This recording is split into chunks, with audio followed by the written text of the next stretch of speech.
Good morning everyone, कैसे हैं आप सभी। उम्मीद करता हूं एकदम बढ़िया होंगे। तारीख है 30 अगस्त और आज के इंपॉर्टेंट करंट अफेयर्स आप सभी के सामने हाजिर हैं। ये करंट अफेयर्स रोज सुबह कितने बजे आते हैं? 5 बजे।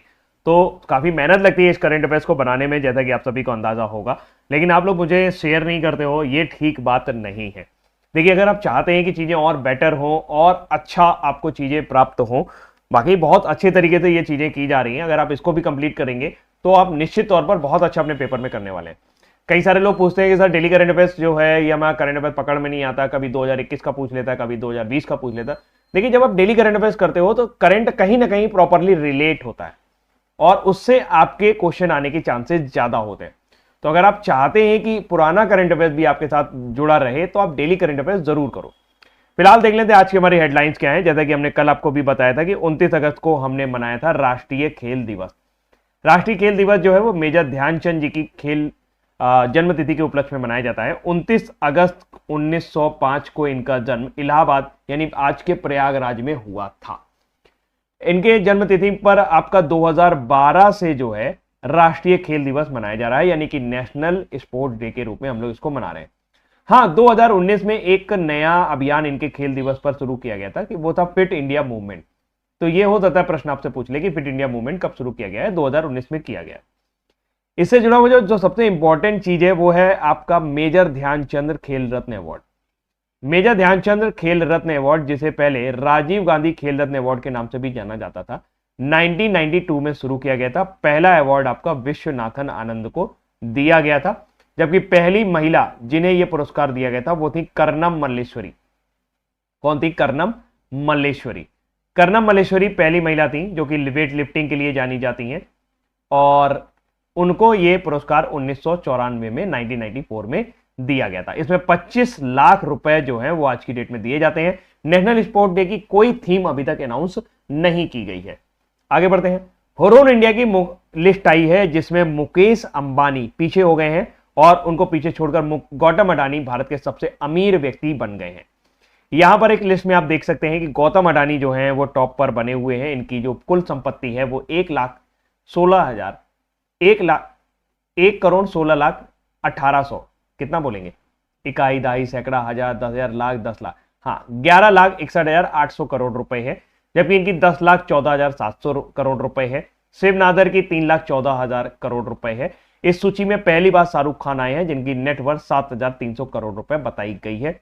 बताया गया है कि भारत में 334 लोग जो हैं जिनकी अरबपति हैं और हर 5वां दिन पिछले साल एक व्यक्ति अरबपति यहां पर बन रहा था। तो पहले नंबर पर है गौतम अडानी, दूसरे नंबर पर मुकेश अंबानी, तीसरे नंबर पर शिव नादर, चौथे नंबर पर साइरस पूनावाला, 5वें पर दिलीप संघवी, फिर कुमार मंगलम बिरला, फिर गोपीचंद हिंदुजा फैमिली, फिर दबानी एंड फैमिली, फिर अजीत प्रेमजी और नीरज बजाज इसमें शामिल है।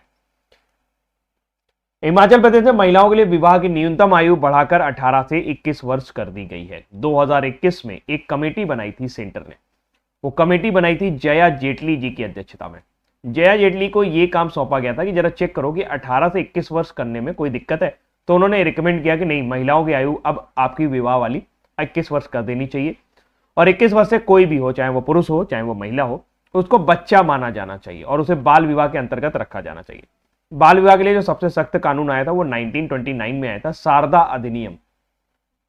शारदा अधिनियम हरबिलास शारदा जी जो थे उन्होंने लेकर आए थे, इसीलिए इसका नाम शारदा एक्ट है, जिसमें महिलाओं के लिए 16 वर्ष और पुरुषों के लिए 18 वर्ष आयु तय की गई थी विवाह की।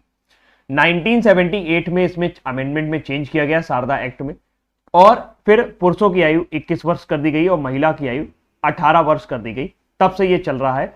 बाल विवाह निषेध अधिनियम की बात की जाए तो भारत में 2006 में बाल विवाह निषेध अधिनियम में संशोधन किए गए थे। वर्तमान समय में भारत की ऑल ओवर वर्ल्ड में रैंकिंग 14वें नंबर पर है फॉर चाइल्ड मैरिज।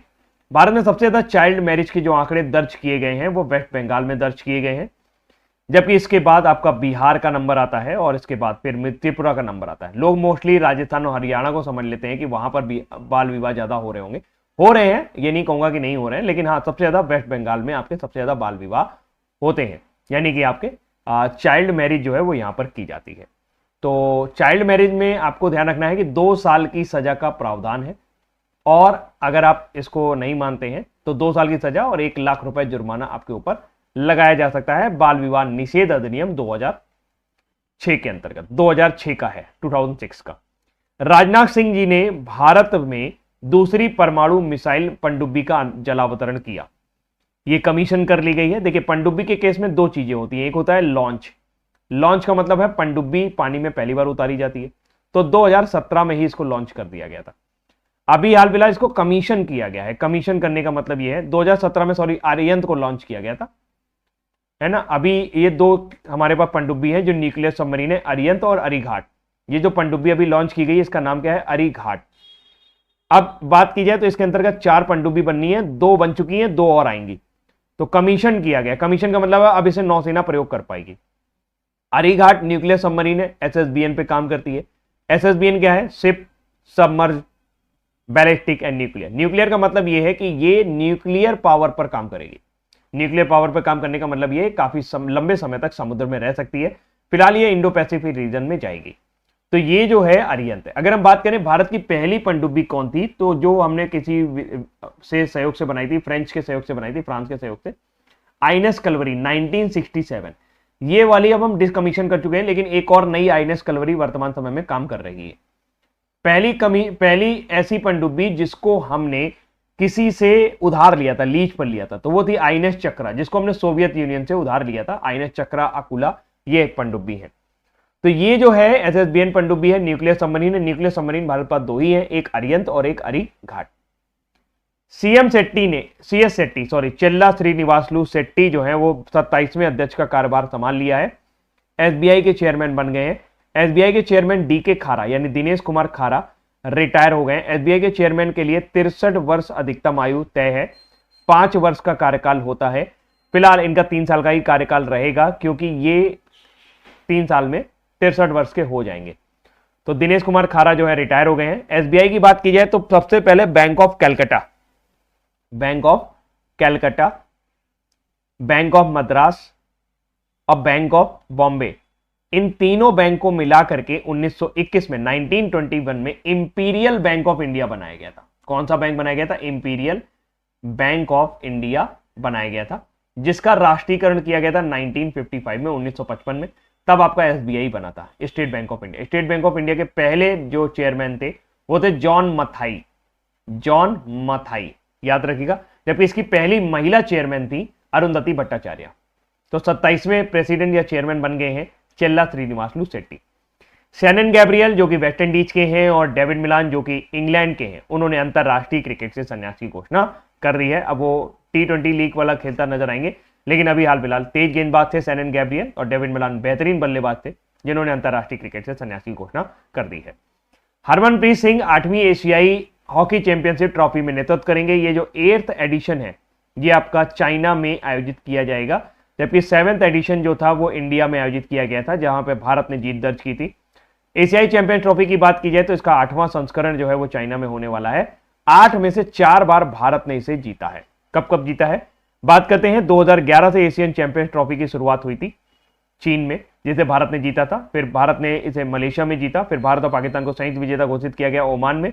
फिर भारत ने इसे पिछले साल जीत लिया है 2023 में। तो 2024 वाला हुलू न्यूबिर शहर चाइना में आयोजित किया जाएगा। वर्तमान समय में भारतीय हॉकी टीम के कप्तान हरमनप्रीत बने रहेंगे। भारत सरकार के फ्लैगशिप प्रोग्राम प्रधानमंत्री जनधन योजना को 10 साल पूरा हो गए हैं। ऊषा थोराट कमेटी, नाम याद रखिएगा, बहुत बार पूछी गई है एग्जाम में। ऊषा थोराट कमेटी का संबंध किससे है? फाइनेंशियल इंक्लूजन से है।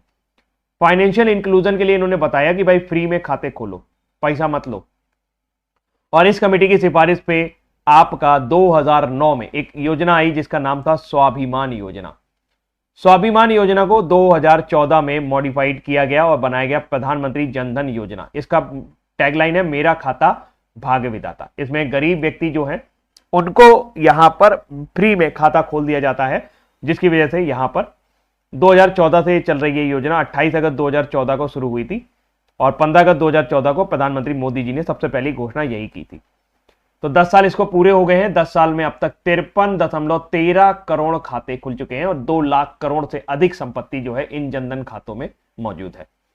प्रधानमंत्री जनधन योजना कब शुरू हुई? 28 अगस्त 2014। मेरा खाता भाग्य विधाता किस कमेटी की सिफारिश पे थी? ऊषा थोराट। इससे पहले इस योजना का नाम क्या था? स्वाभिमान योजना।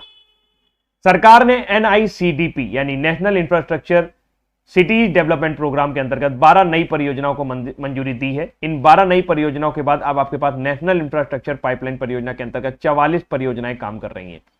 नेशनल इंफ्रास्ट्रक्चर पाइपलाइन योजना क्या है? इसके जरिए भारत को वर्ल्ड क्लास फैसिलिटीज प्रोवाइड करनी है, जिसमें रोड, ट्रांसपोर्ट, आपका हाउसिंग एंड अर्बन, जो भी अर्बन हाउसिंग है उसको डेवलप करना है। इस तरीके से एक ऐसा इंफ्रास्ट्रक्चर डेवलप करना है जिससे भारत वर्ल्ड क्लास कंट्री बन जाए। ये 110 लाख करोड़ की परियोजना है और इसे 2019 में लॉन्च किया गया था। लॉजिस्टिक को इसमें जोड़ा गया था। इसमें 11 इंडस्ट्रियल कॉरिडोर बनने वाले हैं, जिसमें से दिल्ली मुंबई ये देश का पहला इंडस्ट्रियल कॉरिडोर है जो डेवलप किया जा रहा है जापान की सहायता से।